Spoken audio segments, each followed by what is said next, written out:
আসসালামু আলাইকুম। বয়সে আসলাম অনেক আনন্দ নিয়ে, কারণ আমার চাঁদপুরের বিয়ে আমার নাতিনের মনে অনেক পছন্দ করছে। বাবা হিসেবে বোঝা যায়, আমার চাঁদপুরের বিয়ের ভিডিও দেখে বোঝা যায় আমার নাতিনের পছন্দ হয়েছে। কি চাঁদপুরের পর্দার ইলিশ খাওয়াবো আমার নাতিনে? নাতিনরে পর্দার ইলিশ খাওয়াইলে কিন্তু নানিরেও খাওয়াইতে হইব, নাতিনরে একলা খাওয়াইলে হইব না।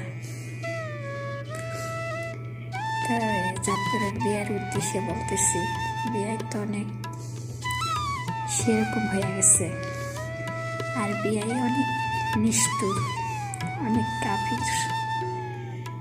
বিয়ের মনের ভিতরে কোনো দয়া মায়া নাই। আমার নাতিনরে ভালোবাসলো কেমনি?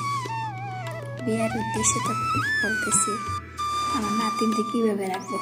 মনের ভিতরে ভালোবাসা না থাকলে, মনের ভিতরে কোনো কিছু না থাকলে তো আমার নাতিনের সাথে তো আমি আসতেছি আর মাত্র 3 মাস, আসতেছি বাংলাদেশে। নাতিনের সাথে নানিও যান পর্দার ইলিশ, নাতিনে খাইব 2টা, নানি খাইব 2টা। তারপরে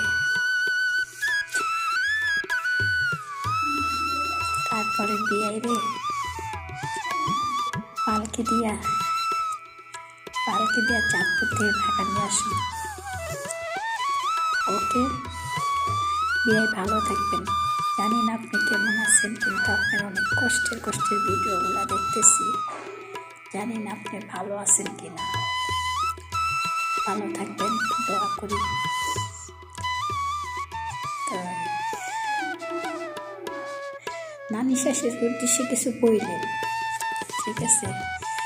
খালি নাতিনের গান শোনালে তো না, নানি শ্বশুরের উদ্দেশ্যে কিছু বললেন, ঠিক আছে? তো বিয়ে আপনার মনে হয় অনেক সমস্যা, মানে বলো দুষ্টামি করলাম এখন কাজের কথায় আসি। আপনার সাথে তো ব্লগ করা থইছেন, কথা হয় না বিয়ে। আমি ঈদের পরে আসতেছি বাংলাদেশে, ঠিক আছে? ওই আরেক নাতিরে কাড়াকাড়ি করুন, বুঝছেন? নাতিরে কাড়াকাড়ি করুন, এলে গাইতাছি দেশে, ঠিক আছে? বিয়াই কেমন আছেন জানেন, এই মতো বলক মারা, ঠিক আছে? ভালো থাকেন, আল্লাহ হাফেজ। বিয়াইন রে নাতিন তো নিবেন, আর ঘরে যে বিয়াইন আছে বিয়ানের প্রতি খেয়াল রাখেন, এই বিয়ানের প্রতি অনেক আদর যত্ন করেন, বিয়ানের প্রতি অনেক ভালোবাসা দিয়েন। খালি তো টিকটকে ভালোবাসা দিলে হইব না, বিয়ানকেও ভালোবাসা দিতে হইব, নাহলে কিন্তু বিয়ান পলাইব থইয়া, ঠিক আছে?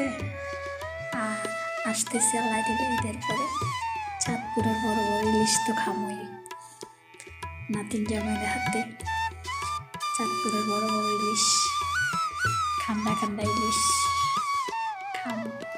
ইনশাল্লাহ আসবেন আমার বাড়িতে, ঠিক আছে? নাতিনের দিকে যখন পাগল হয়েছেন আসবেন ইনশাল্লাহ, দাওয়াত রইল। রোজার ঈদটা এখানে করবো, কোরবানিতে দাওয়াত রইল। ঢাকা মিরপুর সেকশন 11, পল্লবী থানা। বাকিটা পরে বলবো। ওকে, আল্লাহ হাফেজ।